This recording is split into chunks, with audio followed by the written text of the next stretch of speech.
Food is a major part of our lives.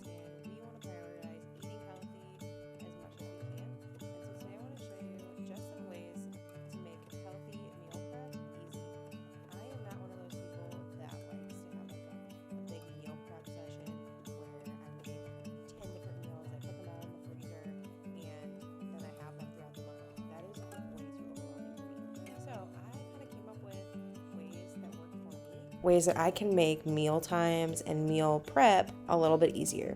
So the first thing I showed was making a whole chicken. We do this weekly, and it's really simple. I just drizzle it with some olive oil and spices and a bunch of salt, and then I bake it in the oven for 425 for about 30-ish minutes, and then I drop it down 375 for about an hour or just until it's done.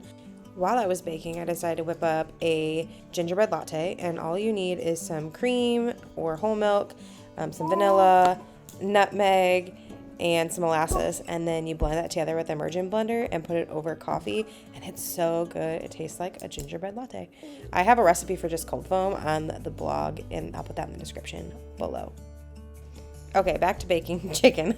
So once I bake the chicken, we will eat that as one meal. We might usually use about a quarter of the meat. And then I take all the meat off the bones after, and I throw the bones directly into the Instant Pot, cover them with water, and then I will make broth out of that.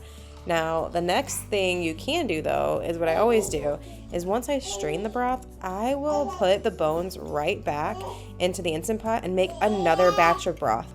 Then I can use that broth to, say, make rice or add to dishes like shepherd's pie or make more soup. Whatever it is, I have broth on hand. And then you can also freeze that too if you want to use it later on and you don't want to make a whole another chicken or something. You have broth that's already in the freezer ready to go. So here I am just picking the meat off the bones, and I put it directly into a container that I can store in the fridge.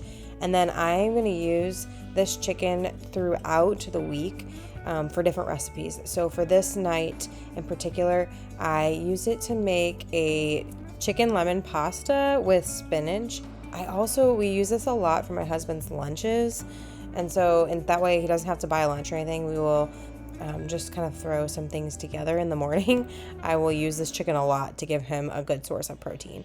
So for this lemon chicken pasta, literally it's just like buttered noodles with some of that chicken, and then I add a little bit of lemon juice and spinach because I had bought a huge thing of spinach from Costco, and this is an easy way to get in vegetables and greens into our diet. There's no chopping or peeling or anything, so when you have a really busy night, I like to use something like fresh spinach to just easily throw something together.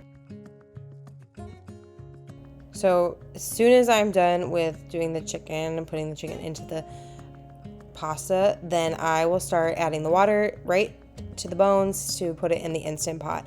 I feel like as you continually work through the kitchen and you're just continually moving, it's easy just to continue to do something. So instead of having to, you're already in there, you might as well just throw something together. I think I said this in the last video, like I'm already making muffins, I might as well make something else. And that's kind of my theory. It kind of goes smoothly. So I have my whole pack of chicken there, and I'm going to put that into the fridge, and we will use that throughout the week for really quick and easy meals, especially for lunches. This particular day, it was really cold in the house, and so I wanted to get something baking, and so I did a huge pan of sweet potatoes and regular potatoes. I do this for a few reasons. One, when we need a starch for a meal, I a lot of times don't have an hour to be baking something, and since I'm already home and I have the time, I might as well do it. And we really like to eat potatoes in the morning for breakfast with eggs, and it takes a lot of time to slice up those potatoes and cut them. So I like to bake a bunch, and then in the mornings my husband will cut them up and then put them in the pan to kind of crisp them up, and that just makes it a lot easier. And this night in particular, I did not really plan anything for a meal, and so I decided to do some shepherd's pie. I had some ground beef in the fridge that I needed to use, and my kids love shepherd's pie, and it's super healthy and it's pretty easy. So I just decided to whip it up. Normally when I make shepherd's pie though, I always double it, and then I put one in the freezer. This time I did not, because I was not thinking ahead at all. So I just made one. For my shepherd's pie, I usually just do ground beef, onions, garlic, some seasonings, and then I also do balsamic vinegar and some coconut aminos is kind of like the sauce. And I add like a bag of frozen vegetables, and then I just cover it with mashed potatoes. It's really simple. I can't even say there's really a recipe to it. I kind of change it depending on what I have and like how much I have. So I had some like random bags of vegetables that were already open, so I just used those. And you could have chopped potatoes in there. You could do so much to it, whatever you want to do. I have made Lisa's from Farmhouse on Boone's shepherd's pie, and that one's really delicious too if you want like a real recipe. You could try that one because that one's really good. But this is usually what I do. It's really simple. And because I had those baked potatoes, I was like, I'll turn them into mashed potatoes, which turned out a little bit weird, but it worked. It fed our bellies and everybody was full and happy, and they kept saying this was the best meal ever. So I call that a win. So I just took those baked potatoes and I put them in a pot with a bunch of butter and some cream, and then I ended up blending them up to make them a little creamier.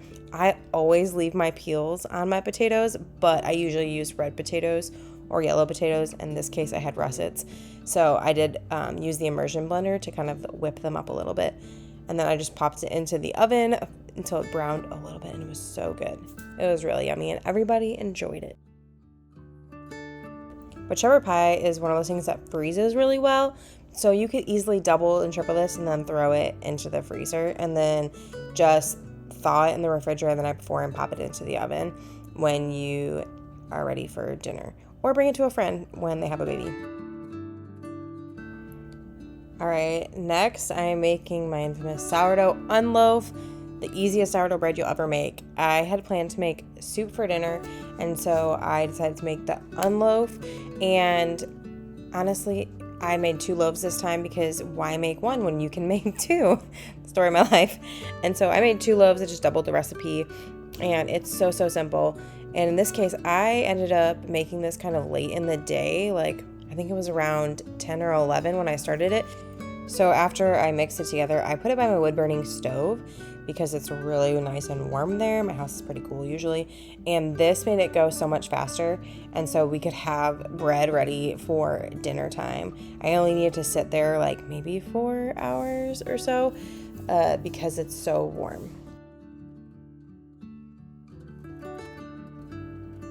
All right, I have a confession to make. So I was gonna make my lemon chicken quinoa soup on this evening, and I screwed it up so bad.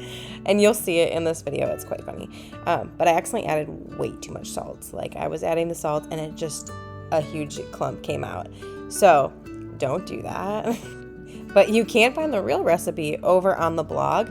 And in this case, I made a really big batch. I can't say that I measured any of it this time, like any of the ingredients, but I made a huge batch, and we ended up eating the soup probably for 3 or 4 meals, which is one of my biggest tips, is making just a lot of food. I don't make just like a single serving. I'm never gonna make a dinner that just feeds us for 1 meal. I'm gonna make us something that will feed us for lunch the next day. This makes eating healthy a lot easier. Sorry, I just saw the clip again. It's so funny. Don't do that. In order to fix this, I ended up taking out an absolute ton of the broth and then pouring more and more and more water into it. It did finally end up okay, but it was rough. I honestly didn't know if I was gonna be able to salvage it, but luckily I did. So with this bread, I did double the recipe, and then I needed one for dinner this evening. And so what I did was I shaped the bread, and then I set one out for an hour at room temperature, and then I baked that one. And then the other one, I put it into a bowl with a tea towel, and I stuck that in the fridge, and I ended up leaving it in there for about 2 days until I was ready to bake the next loaf. And that's a really good thing about sourdough, is since it does take longer to rise and develop, that you can spread it out longer. So I could leave this in the fridge for almost a week. I think the quality starts to get a little bit less after maybe like 4 or 5 days of leaving it in the fridge, but you can leave it to like up to a week before baking, which is a good way to kind of meal prep without really meal prepping. For that soup, I busted out that chicken that I had made the other day, and I used that as our main protein source for that soup. And it was just really easy. Just break it up with your hands and throw it in. And it ended up turning out delicious, even with the catastrophe. So with this recipe, it does call for, I think, kale usually. And I had that big thing of spinach, so that is what I ended up using. And this is one of those recipes that's just like really comforting, and it's really healthy and just really delicious. And so I would definitely recommend making it for your family. My kids loved it. They always say it's like the best soup ever, which is surprising because they don't really like chicken all that much. And so and they don't really like soup either. So for them to say that they love it is a huge win in my book. And plus it feeds us for a really long time, and we could just eat it over and over again. I'm one of those people, I know not a lot of people are like this, but I could eat the same thing every day and it does not bother me. So take that with a grain of salt. Maybe you don't need to make, double, triple batch of things if that's not you. So the next thing I'm doing is making a double batch of sourdough sandwich bread, and I am trying an unloaf recipe that I'm creating. I wish I had it done by now, but I do not. I have not perfected it yet. This one turned out pretty good, but I still think there are some tweaks that I need to do to it, but it still turned out good. We're still going to eat it no matter what. And I, of course, made a double batch, which if you have the professional KitchenAid stand mixer, you can make a double batch of bread. If you have the smaller one, I can't remember what it's called, but the original KitchenAid, that one you cannot do double batches in. It will break your stand mixer. I can tell from experience that will happen. But so if you have the professional, you can do a double batch. And I love doing this because, as I said before, if you can make one, why not make two? But you can use bread in so many things. Like even if I am not going to go through all this bread in 1 week, I can throw it in the freezer. I can use it for sandwiches. I could cut it up and make French toast casserole. You could use it to make breadcrumbs. There are so many things that you can do with bread that I feel like you can just make a lot of it, and it freezes super well. So anytime I have extra bread, throw it in the freezer, and then when we're having dinner, I'm like, oh, I need some type of carb to eat. I can just grab it out. So something I haven't made in a while, but I figured it would be really fun to make, would be some sourdough biscuits. I also have this recipe on the blog that I'll link in the description below, but I doubled the recipe once again. And then we ended up having this with our lunch that day, which was, I bet you can guess, it was lemon chicken quinoa soup with these biscuits, and the kids loved them. They were really yummy. And then we'll have them for breakfast. We can make breakfast sandwiches with them. They freeze really well. So I should have probably made actually a triple batch, because the size of my family at this point, like we go through food so fast that I might as well just start making triple batches of things. But these biscuits are really yummy, and they're a really easy to go breakfast. And you can make this healthier if you would use like fresh milled grains rather than all-purpose flour if you wanted to. But I love pairing it with the protein and making like breakfast sandwiches. My kids don't really like sausage, but they'll have ham, and they don't like eggs either. So they'll just have like a little ham sandwich for breakfast. And I'm happy with that.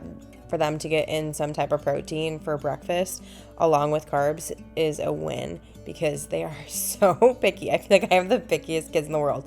And I know that's not true, because I know there's lots of picky kids. But my kids don't like a lot of meat. And so if they had it their way, they would just be eating carbs and like fruit and some vegetables. And so any way that I could like boost protein in them, especially in the mornings, because I feel like it just fills you up and keeps you full longer, is a win. So next I'm just shaping my bread and trying to add some tension to it to help them spring a little bit.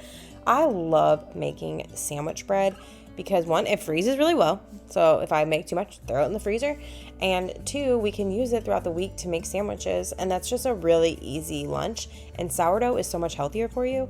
And I feel like every time I look at store-bought bread, there are so many ingredients in them that I just don't even understand, like, why.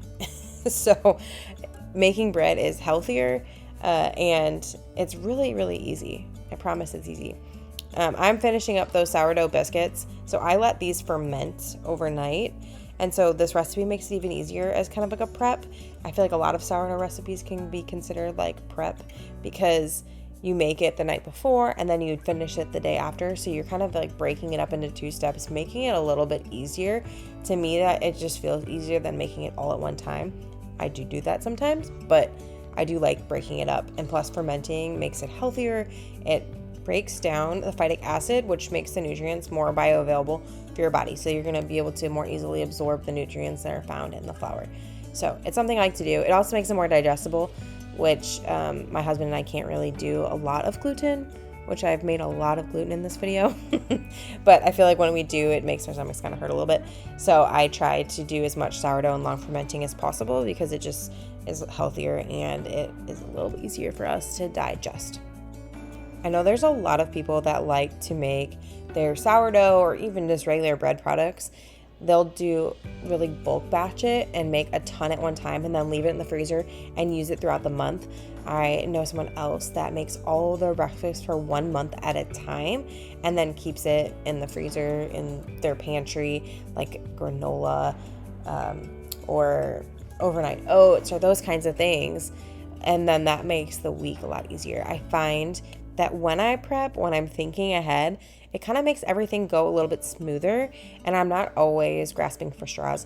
I'm usually one of those kinds of people that doesn't like meal planning. I like to kind of wing it, but after having 4 kids and running a household and doing lots more activities with the older kids and homeschool and everything else, I find that I need to have more of a plan, and I still don't like meal planning. Like, it's not my favorite thing. And so this is a way for me that I'm not really planning out meals, but I have ingredients on hand that are ready to go and I'm ready to use them, making it easier. I don't have to think like, oh, I have to bake potatoes and it's going to take an hour. Like, they're already done. I just need to reheat them. Something else I do is I make sure to grab lots of frozen vegetables from Costco. I love these sheet pan vegetables. They're delicious. And they're already chopped up and kind of pre-made. So on days I don't want to cook or I'm too busy, I can just grab this and make something. So on this night in particular, I only had like 30 minutes to make a meal. And so I ended up just grabbing the sheet pan vegetables and I made this delicious Asian pasta dish with some pasta and some ground beef and those vegetables.